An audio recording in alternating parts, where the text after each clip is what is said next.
Hello student, I am Amir Khan, Faculty of Chemistry from Mahatma Gandhi Shikshan Sansthan Darbhanga. Today I will discuss the most important question for class 10th and the chapter is acid, base and salt. तो student आज मैं acid base and salt के exercise का question discuss करने जा रहा हूँ। ये ऑब्जेक्टिव क्वेश्चन को डिस्कस करने जा रहा हूँ जो आप लोगों के लिए बहुत इंपॉर्टेंट है बोर्ड के पॉइंट ऑफ व्यू से।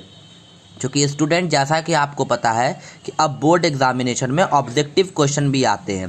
2020 का जो बोर्ड एग्जामिनेशन था उसमें ऑब्जेक्टिव क्वेश्चन आए थे और आने वाले टाइम में भी आते रहेंगे ऑब्जेक्टिव क्वेश्चन। ओके, तो स्टूडेंट क्वेश्चन क्या है, फर्स्ट क्वेश्चन से शुरू करते हैं। Acid base and salt chapter का एक्सरसाइज का ये ऑब्जेक्टिव क्वेश्चन है। फर्स्ट क्वेश्चन क्या है student? The first question is a solution turns red litmus blue, its pH is likely to B.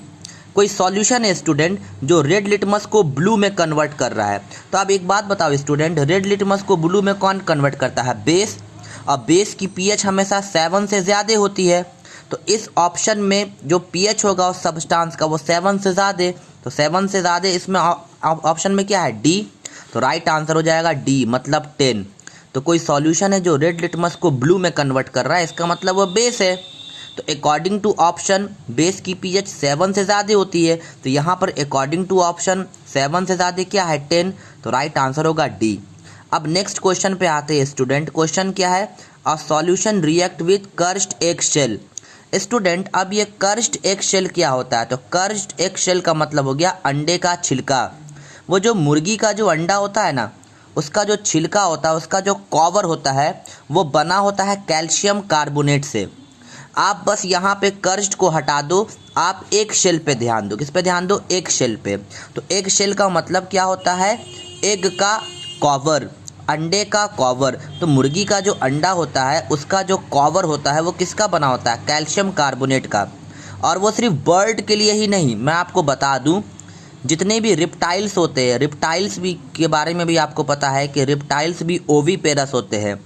Oviparous का मतलब कि वो भी एग देते हैं, ठीक है, उनकी फीमेल्स एग देती है। जैसे स्नेक, लिजार्ड, क्रोकोडाइल, इन लोग ना, इनकी जो फीमेल्स है वो एग देती हैं। फिर एग में से ऑफस्प्रिंग हैच करके बाहर निकल के आता है। तो अंडा जो होता है ना, चाहे रिप्टाइल का हो या बर्ड का हो, उसका कवर किसका बना होता है? कैल्शियम कार्बोनेट का। तो एग शेल किसका बना होगा? कैल्शियम कार्बोनेट का, ठीक है। तो कोई सॉल्यूशन है जो रिएक्ट कर रहा है एग शेल से, तो क्या दे रहा है? टू गिव अ गैस, एक ऐसा गैस बन रहा है that turns lime water milky, जो कि लाइम वाटर को क्या कर रहा है? मिल्की कर रहा है। तो वो सॉल्यूशन किस चीज़ का होगा? द सॉल्यूशन कंटेन्स, तो वो सॉल्यूशन होगा HCl। अब आप बोलिएगा ये बात आपने कैसे कह दिया? क्योंकि एग शेल किसका बना होता है? कैल्शियम कार्बोनेट का। और अकॉर्डिंग टू ऑप्शन यहाँ पर एसिड में कौन है? सिर्फ HCl। और कैल्शियम कार्बोनेट जब एसिड से रिएक्ट करेगा तो कार्बन डाइऑक्साइड रिलीज करेगा, और जो कार्बन डाइऑक्साइड लाइम वाटर को मिल्की करेगा। मैं आपके सामने एक इक्वेशन दिखा रहा हूँ, ज़रा इसको ध्यान से देखिएगा स्टूडेंट आपके सामने ये इक्वेशन मिल रहा होगा। देखो ये HCl है, हाइड्रोक्लोरिक एसिड। ये HCl किससे रिएक्ट कर रहा है? कैल्शियम कार्बोनेट के साथ, जो कि एग शेल में होता है।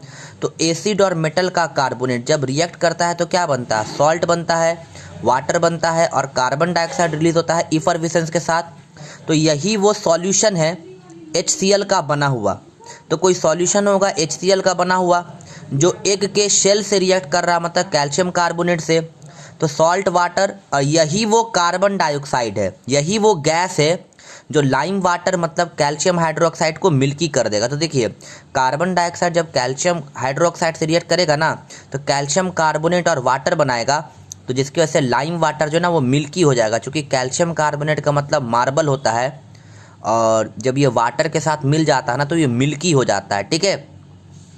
तो याद रखिएगा HCl है, एग शेल में कैल्शियम कार्बोनेट होता है, यहाँ भी कैल्शियम कार्बोनेट ही बना है। तो कार्बन डाइऑक्साइड रिलीज हुआ, ये कार्बन डाइऑक्साइड लाइम वाटर से रिएक्ट कर रहा है कैल्शियम हाइड्रोक्साइड से, तो लाइम वाटर को मिल्की कर देगा।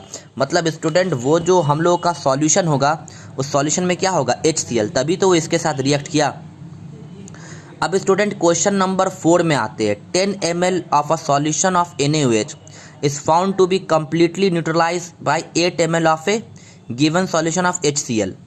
If we take 20 ml of the same solution, the amount of HCl, the same solution as before required to neutralise it will be. देखिए इस क्वेश्चन को मैं समझाता हूँ हिंदी में। स्टूडेंट आपके सामने ये पेज आ रहा होगा। देखिए क्वेश्चन में क्या है कि 10 ml सोडियम हाइड्रोक्साइड, क्या 10 ml sodium hydroxide 8 ml HCl से कम्प्लीटली न्यूट्रलाइज हो जाता है। तो सोडियम हाइड्रोक्साइड और HCl रिएक्ट करेगा तो NaCl और वाटर बनेगा। तो ये इनिशियल केस है, फर्स्ट केस, जिसमें 10 ml sodium hydroxide completely neutralize हो जाता है 8 ml HCl से। तो अगर हम NaOH 20 ml ले लिए, अगर हम NaOH 20 ml ले लिए तो HCl कितना लेना पड़ेगा। तो अब एक बात बताइए, 10 ml NaOH के साथ 8 ml HCl था, तो अब NaOH डबल हो रहा है, 10 से 20 हो रहा है, तो HCl भी तो डबल होगा ना। तो ये भी 8 से कितना होगा, ये भी 8 से 16 हो जाएगा। तो याद रखिएगा स्टूडेंट, अगर हम NaOH पहले अगर 10 ml ले रहे थे NaOH, तो HCl कितना चाहिए था 8 ml। तो अब NaOH 20 ले रहे हैं तो HCl कितना चाहिए, अब HCl चाहिए 16 ml। क्लियर हो गया। चलिए, क्योंकि अब NaOH 10 से 20 हुआ तो HCl भी तो 8 से 16 होगा ना, डबल हो जाएगा।